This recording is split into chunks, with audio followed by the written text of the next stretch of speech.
നമുക്ക് അരവിന്ദന്റെ മക്കളുടെ നല്ലൊരു കഥ കേട്ടാലോ? വീഡിയോ ഇഷ്ടപ്പെടുവാണെങ്കിൽ ലൈക്ക് ചെയ്ത് ഹൈപ്പ് ചെയ്യാൻ മറക്കരുതേ. അങ്ങനെ കാവേരി ശിവരാമന്റെ വീട്ടിലേക്ക് ചെല്ലുന്നുണ്ട്. ആ സമയത്ത് ശിവരാമന്റെ ഭാര്യ കാവേരിയുടെ കാര്യങ്ങളൊക്കെ തിരക്കുന്നുണ്ട്. അപ്പം കാവേരി അങ്ങോട്ടേക്ക് വരും. ശിവരാമൻ അവിടെ ഇല്ല, തനിക്കൊന്നും അറിയില്ല എന്നൊക്കെ അങ്ങനെ പറയണമെന്നൊക്കെ പറഞ്ഞിട്ടുണ്ടായിരുന്നു. ഒടുവില് കാവേരിക്ക് സംശയം തോന്നി അവരുടെ പെരുമാറ്റത്തില്. ശിവരാമൻ എന്തൊക്കെയോ അവരോട് പറഞ്ഞിട്ടുണ്ടെന്ന് തോന്നുന്നു, ഒന്നും അറിയത്തില്ലാത്തെന്ന് പറയണമെന്നൊക്കെ. കാവേരി ചോദിച്ചു, അല്ല ശിവരാമേട്ടൻ എപ്പോ വരും? അതൊന്നും പറയാൻ പറ്റില്ല മോളെ, ചിലപ്പോ എപ്പോഴാ വരണേന്ന് പോലും അറിയത്തില്ല. അല്ല എനിക്കൊന്ന് കാണാൻ പറ്റുമോ, സംസാരിക്കാൻ പറ്റുമോ? ഇവിടെ ഇരുന്നിട്ട് ഒരു കാര്യമില്ല. അങ്ങേര് പോയിട്ടുണ്ടെങ്കിൽ ഏത് സമയത്താ വരുന്നതെന്ന് അറിയില്ല. മോള് ഒരു കാര്യം ചെയ്ത് പൊയ്ക്കോളാൻ പറഞ്ഞു. അല്ല എനിക്ക് കുറച്ച് അത്യാവശ്യ കാര്യങ്ങളൊക്കെ ചോദിച്ചറിയാൻ വേണ്ടിട്ടായിരുന്നു. അത്യാവശ്യ കാര്യങ്ങളോ? അതെ, എന്റെ അച്ഛൻ അരവിന്ദനെ കുറിച്ച് അറിയാലോ. എന്റെ അച്ഛൻ വാങ്ങിച്ച സ്ഥലത്തെ കുറിച്ച് കുറച്ച് ഡീറ്റെയിൽസ് ഒക്കെ അറിയാനായിരുന്നു. ഓ അതിനിപ്പം അങ്ങേരോട് ചോദിച്ചിട്ട് കാര്യമുണ്ടെന്ന് തോന്നില്ല. അങ്ങേർക്ക് അതിനെക്കുറിച്ചൊന്നും കൂടുതലായിട്ടൊന്നും അറിയത്തില്ലായിരിക്കും. അങ്ങനെയൊക്കെ പറഞ്ഞ് കാവേരിയെ നിരുത്സാഹപ്പെടുത്തുക ചെയ്തേ. കാവേരിക്ക് മനസ്സിലായി ഇവരൊന്നും വിട്ടു പറയില്ലാന്ന്. കാരണം താൻ ഇങ്ങോട്ടേക്ക് വന്ന ഉടനെ തന്നെ തിരിച്ചറിഞ്ഞിവര്. അതിനർത്ഥം താൻ ഇവിടേക്ക് വരൂന്ന് ശിവരാമേണ്ണ തോന്നിക്കാണും. ഭാര്യയെ ചട്ടം കെട്ടിക്കാണും. വന്നിട്ടുണ്ടെങ്കിൽ ഒന്നും പറയരുത്, എത്രയും പെട്ടെന്ന് പറഞ്ഞു വിടണമെന്നൊക്കെ. ഒടുവില് കാവേരി അവിടെ നിന്ന് ഇറങ്ങി. കാവേരി ഇറങ്ങിയിട്ട് നിവിനെ വിളിക്കുന്നുണ്ട്. നിവിനെ വിളിച്ച് നിവിനോട് കാര്യങ്ങൾ പറഞ്ഞു. അപ്പോഴേക്കും നിവിൻ പറഞ്ഞു, കാവേരി വിഷമിക്കൊന്നും വേണ്ട, ഞാൻ എന്റേതായ രീതിയിൽ ഒരു അന്വേഷണം നടത്തി നോക്കാം. ഒരു പക്ഷേങ്കില് ഈ പറയുന്ന ശിവരാമേട്ടനെ ഞാൻ ഒന്ന് കണ്ടു നോക്കട്ടെ. കാവേരി അതൊന്നും ഓർത്ത് വിഷമിക്കണ്ട. ആരുടെ കയ്യിൽ നിന്ന് പ്രോപ്പർട്ടി ജയപാലൻ അങ്കിൾ വാങ്ങിയെന്നുള്ള കാര്യങ്ങളൊക്കെ അധികം വൈകാതെ നമുക്ക് അറിയാന്ന് പറഞ്ഞു. അങ്ങനെ കാവേരി തിരികെ വീട്ടിലേക്ക് പോന്നു.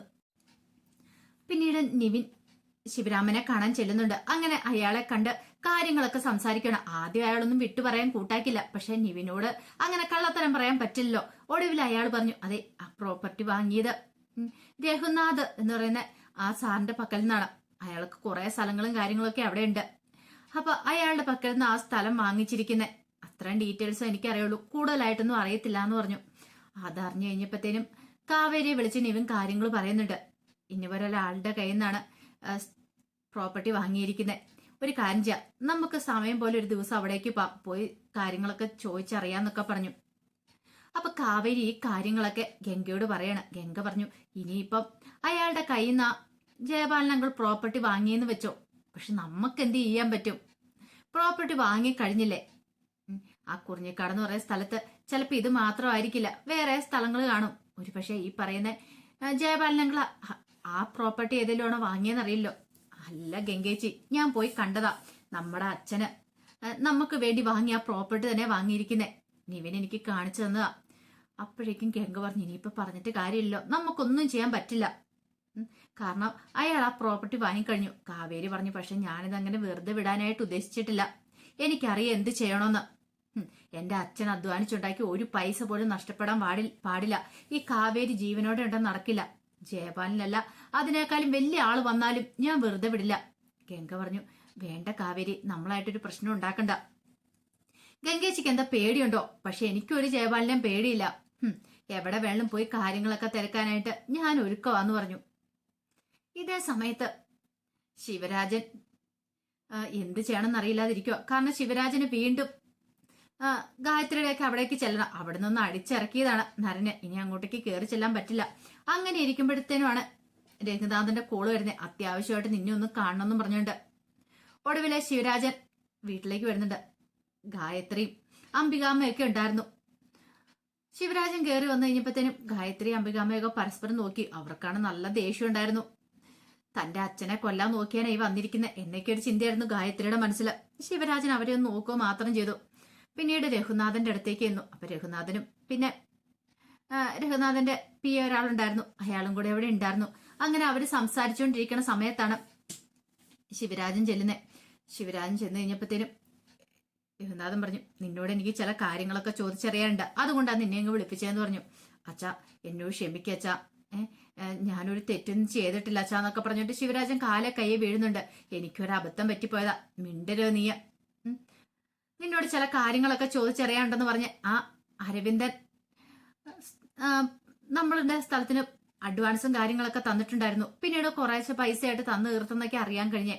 ആ പ്രോപ്പർട്ടി നീ ജയപാലിന് കൊടുത്തില്ലേ, അപ്പൊ അതിനെക്കുറിച്ച് അറിയാൻ വേണ്ടിയിട്ട് ഈ പറയുന്ന അരവിന്ദന്റെ മക്കൾ ആ കാര്യങ്ങളൊക്കെ അറിഞ്ഞിട്ടുണ്ട്. അവരെന്തേലും പ്രശ്നമായിട്ട് വന്നിട്ടുണ്ടെങ്കിൽ അറിയാലോ അറിയാലോ ശിവരാജ, നിനക്ക് പിന്നെ എന്താ സംഭവിക്കാൻ പോകുന്നതെന്ന്. അച്ഛാ, അത് നീ ആ ജയപാലിന് ആ പ്രോപ്പർട്ടി മറിച്ചു കൊടുത്തു, അതിന്റെ പേരിൽ നീ ലക്ഷങ്ങൾ ഉണ്ടാക്കി. പക്ഷെ ഒരു കാര്യമുണ്ട്, ആ കുട്ടികൾ ഇവിടെ ഒന്ന് പ്രശ്നം ഉണ്ടാക്കിയിട്ടുണ്ടെങ്കിൽ പിന്നെ നിന്റെ അവസ്ഥ എന്തായിരിക്കും എന്ന് അറിയാലോ. അപ്പോഴേക്ക് ശിവരാജൻ രഘുനാഥന്റെ കാലിലേക്ക് വീണ് കരയുവേണം. അച്ഛാ, ഈ ഒരു തവണത്തേക്കെങ്കിലും എനിക്ക് മാപ്പ് തരണം എന്ന് പറഞ്ഞുകൊണ്ട് ആ സമയത്ത് നരൻ അങ്ങോട്ടേക്ക് ഇറങ്ങി വന്നു. നരൻ കണ്ടു ഇതൊക്കെ ഇവന്റെ അടവാന്നുള്ള കാര്യം നരൻ അപ്പൊ തന്നെ മനസ്സിലായി. ആ സമയത്ത് ഒരു കാര്യം മാത്രമേ രഘുനാഥൻ പറഞ്ഞുള്ളൂ, ഒരു കാര്യം ചെയ്യാം, എത്രയും പെട്ടെന്ന് തന്നെ ആ പ്രോപ്പർട്ടി അത് അരവിന്ദന്റെ മക്കൾക്ക് തന്നെ കൊടുക്കാനുള്ള കാര്യങ്ങളൊക്കെ ചെയ്യുക. അങ്ങനെയാണ് നിന്നോട് ഞാൻ ക്ഷമിക്കും, അല്ലെ നിന്നോട് ഞാൻ ക്ഷമിക്കില്ല എന്ന് പറഞ്ഞു. ഈ സമയത്ത് ഭയങ്കര സങ്കടത്തോട് കൂടിയിട്ട് ശിവരാജൻ പറഞ്ഞു, അച്ഛാ, അത് പിന്നെ അയാൾക്ക് നമ്മൾ എഴുതി കൊടുത്തിരിക്കുന്ന പ്രോപ്പർട്ടി അല്ലേ, ഇനിയിപ്പോ അത് എങ്ങനെയാ അത് തിരിച്ചു വാങ്ങിക്കുന്നേ? ജയവല്ലൻ തിരികെ തരുമെന്ന് തോന്നുന്നില്ല. അതൊന്നും എനിക്കറിയണ്ട, അറിയാലോ. എങ്ങാനും നരൻ ഇത് അറിഞ്ഞു കഴിഞ്ഞിട്ടുണ്ടെങ്കിൽ പിന്നെ നിന്നെ വെറുതെ വെച്ചേക്കില്ല. ഇങ്ങനത്തെ ചെയ്തികളൊന്നും അവന് പൊറുക്കാൻ പറ്റുന്ന കാര്യമല്ല. അതുകൊണ്ട് അവനിത് അറിയുന്നതിന് മുമ്പ് എത്രയും പെട്ടെന്ന് കാര്യങ്ങൾക്ക് ഒരു തീരുമാനം ഉണ്ടായിക്കോണമെന്ന് പറഞ്ഞു. അത് കേട്ടപ്പോ ശിവരാജന് മനസ്സിലായി പണി പാളൂന്നുള്ള കാര്യം. എന്ത് ചെയ്യണമെന്നറിയില്ല. പിന്നീട് ശിവരാജൻ പുറത്തേക്ക് വന്നിട്ട് ജയപാലിനെ വിളിക്കുകയാണ്. ജയപാലിനെ വിളിച്ചിട്ട് ജയപാലിനോട് കാര്യങ്ങൾ സംസാരിക്കുക. ജയപാല, ആകെപ്പാടെ പ്രശ്നമാന്ന് പറഞ്ഞു. എന്ത്? ആ അരവിന്ദന് വാങ്ങിക്കാനുള്ള പ്രോപ്പർട്ടി അല്ലായിരുന്നോ നിങ്ങളുടെ പേരിലേക്ക് മാറ്റി തന്നെ? അതിപ്പം തിരിച്ച് അരവിന്ദന്റെ മക്കളുടെ പേരിലേക്ക് എഴുതി കൊടുക്കണമെന്നും പറഞ്ഞുകൊണ്ടാണ് ഇവിടെ അച്ഛൻ വാശി പിടിച്ചോണ്ടിരിക്കുക. എനിക്ക് എന്ത് ചെയ്യണമെന്നറിയില്ല. എടോ, അതിന് അരവിന്ദൻ മരിച്ചു പോയില്ലേ, ഇനിയിപ്പൊ അതിന് അവകാശം പറഞ്ഞോണ്ട് ആര് വരാനായിട്ടാ? അല്ല, അരവിന്ദന്റെ മക്കള് അവരടങ്ങിയിരിക്കില്ല എന്നാ അവരെ കാര്യങ്ങളൊക്കെ അറിയാൻ കഴിഞ്ഞ. അങ്ങനെയാണെങ്കിൽ അത് വല്ലാത്ത പ്രശ്നവും. ഒരു കാര്യം ചെയ്ത് ജയപാല, എങ്ങനെയെങ്കിലും ആ പ്രോപ്പർട്ടിയുടെ കാര്യത്തിൽ എത്രയും പെടുന്ന ഒരു തീരുമാനം ഉണ്ടാക്കണം. ജയപാലൻ പറഞ്ഞു, താൻ എന്തിനാണ് ശിവരാജ ഇങ്ങനെ പേടിക്കണേ? താൻ പേടിക്കേണ്ട കാര്യമൊന്നുമില്ല. ഇപ്പൊ പ്രോപ്പർട്ടി തിരികെ കൊടുത്തില്ലെന്നോർത്ത് ഒന്നും സംഭവിക്കത്തൊന്നുമില്ല. തനിക്കത് പറയാം, പക്ഷെ എനിക്ക് അങ്ങനെ ചിന്തിക്കാൻ പറ്റില്ല. എന്താടോ, തനിക്കെന്താ പേടിയുണ്ടോ? തന്റെ അമ്മായച്ചനാണോ തനിക്ക് പേടി? അമ്മായച്ചനെക്കാളും വലിയൊരുത്തിന് ഇവിടെ ഉണ്ട്. ആരെന്നറിയാവോ? അത് കേട്ടപ്പോ ജയപാലൻ പറഞ്ഞു, ആരാണെങ്കിലും നമുക്ക് ഒതുക്കാം. എന്നെക്കാളും വലിയൊരുത്തിന് അവിടെ ഉണ്ടോന്ന് ചോദിച്ചു. ഉണ്ടോന്നോ?